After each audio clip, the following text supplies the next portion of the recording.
は長谷川 A 隊72分の1スケール UH-1H 色恋の仮組みです。色恋中型汎用ヘリコプターですね。そうそう、このチャンネル初のヘリコプタープラモデルとなります。長谷川 A 隊をコンプリートするには避けては通れませんからね。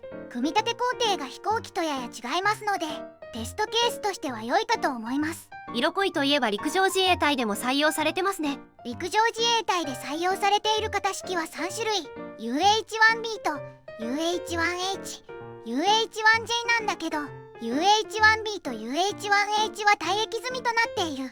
長谷川のキットは退役済みの UH-1H となるのね。色恋は投稿者の地元でもたまに見かけたヘリ。当時は AH-1S コブラを見た方が嬉しかったけどね。対戦車ヘリの方が貴重と思っていたわけね。30年くらい前に神奈川県に通っていたのだが、厚木の F14 トムキャットが頻繁に飛んでいて驚いた。コブラ見て喜んでるので、米海軍機なんか見たら感涙ですね。いずれも昔の話です。昔といえば色恋はたくさんの戦争映画にも登場しました。地獄の黙示録、プラトーンなどかな。投稿者の世代だとプラトーンが印象深いかも。ベトナム戦争を題材にした映画での登場が多かったわね。空中機動作戦でのヘリ防音戦術、負傷者の構想などが描かれました。それとエリア88にも登場してました。エリア85というヘリ部隊の基地がありましたね。こちらは軽輸送というより武装攻撃任務でした。色恋といえば輸送任務と思ってたので、ガンポットを装備した姿は意外でした。この話の後に砂漠空母編に突入していきました。そうでした。ということで、いろいろな作品に登場する有名なヘリなのだ。初飛行は1956年、1959年からアメリカ陸軍に採用されたのね。65年も現役の汎用ヘリ、たくさんのメーカーから発売されています。同スケールで有名どころに絞って紹介していただけますか？最初に紹介するのは今回の長谷川です。長谷川が発売したのは1971年で UH-1D となる。現行キットとは型式が違うのですね。1988年から UH-1H に変わったみたい。なるほどね。長谷川版はミニクラフトやエールズに OEM されています。いつもの提携先ね。1980年にモノグラムからで消防ヘリタイプ。当然軍用ヘリも出しています。軍用以外でも使われてたわけね。1981年に SC からで UH-1D で出た。かつて存在したイタリアの模型メーカーね。1994年は豊作で、まずはレベルからで UH-1H、 続いてイタレリからで UH-1B で出た。こちらはタミヤとズベズダに OEM 提供された。イタレリは2004年にも UH-1D で出しているわね。2008年にホビーボスからで UH-1B で出た。こちらは2010年に同友社に OEM 提供されている。まずはパッケージ内容を確認するのだ。お願いします。パッケージイラストは自衛隊機と米軍機が一緒に描かれている。演習とかをイメージしてるのでしょうかね。今回は陸上自衛隊機で仮組みを進めます。では中身を開けていくのだ。グレーのランナーが2枚、透明パーツが1枚、デカール、組み立て説明書なのだ。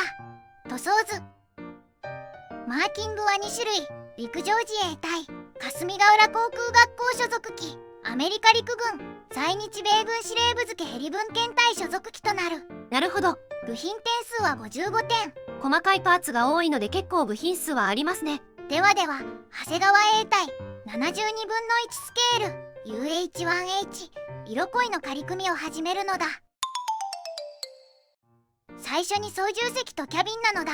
ふむふむ。操縦席とキャビンは全部で8パーツ。操縦席は座席2つとケーキパネル。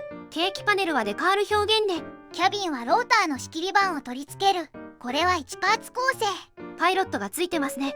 ついてます。2名ついているのでお得な気分。次はメインローターですね。メインローターは5パーツ構成。メインローターブレードは一体パーツ。ヘリコプターの部品って感じですね。次はテールローター。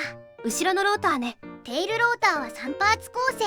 軸受けにテールローターを取り付ける。一応動く仕組みなのね。次は左右ドアの組み立てとなる。ドアは左右それぞれ3パーツ構成。ドア枠にクリアパーツを接着する。実際には塗装部に接着でしょうね。次は胴体なのだ。形が見えてきますね。胴体の組み立てとなる。ふむふむ。胴体は左右分割で2パーツ構成。米軍機を選んだ場合は胴体に穴を開ける指示があります。ピンバイスで開けるわけね。操縦席を挟み込んで胴体を接着する。胴体のモールドはどうでしょうか？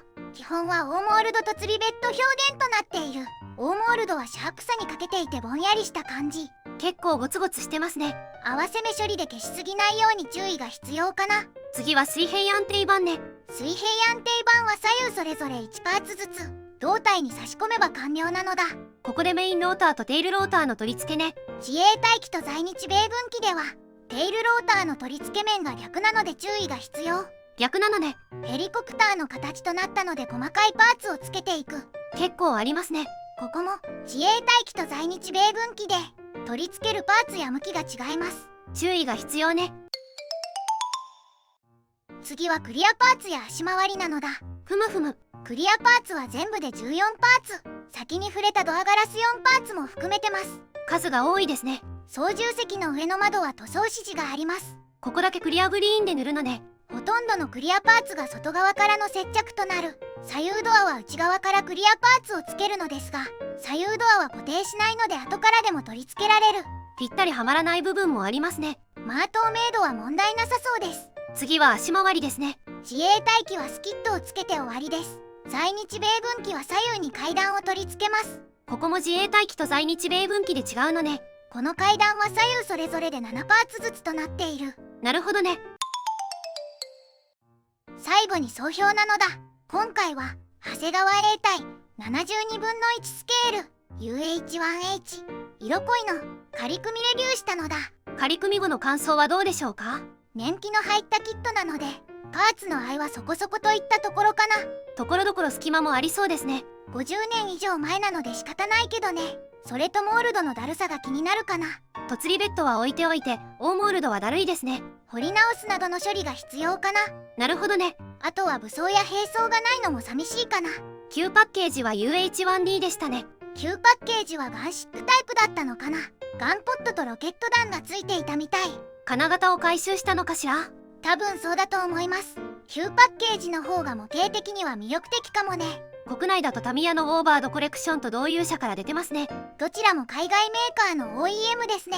長谷川は定番品。入手性を考えるとまだまだ存在価値があるのかもね。ではでは動画を最後までご視聴していただきありがとうございますなのだ。チャンネル登録と高評価をお願いしますなのだ。次回以降も飛行機プラモデルのレビューを続けていくのだ。ではバイバイ。